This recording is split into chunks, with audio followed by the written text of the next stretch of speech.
La richiesta di ergastolo tuttavia sembrava scontata.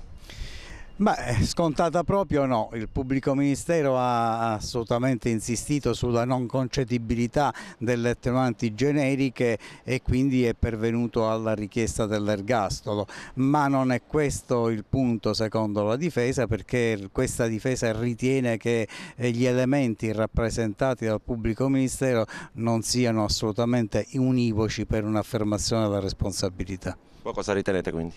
Noi riteniamo che la ricostruzione dei fatti fin qui operata è contestabile e quindi che il rotolo non era assolutamente presente sul luogo dell'incidente, noi lo consideriamo sempre un incidente e quindi che non può essere ipotizzato un omicidio da parte sua.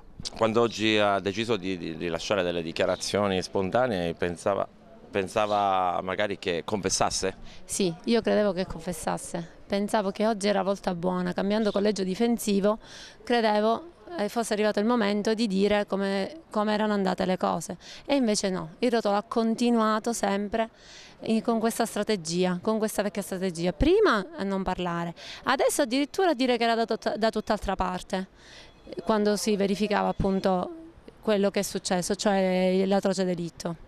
Comunque il pubblico ministero è andato giù pesante, ha detto ci sono gli elementi per accertare che è stato lui il responsabile di quel tremendo omicidio. Ci sono tutte le prove inconfutabili, assolutamente inconfutabili che è stato lui a commettere l'omicidio, ma non solo l'omicidio, che è stato lui a rendersi responsabile dell'incendio doloso, a rendersi responsabile della frode processuale e di tutti gli altri reati che gli sono stati contestati. A nostro modo di vedere è inconfutabile la prova di tutte queste cose.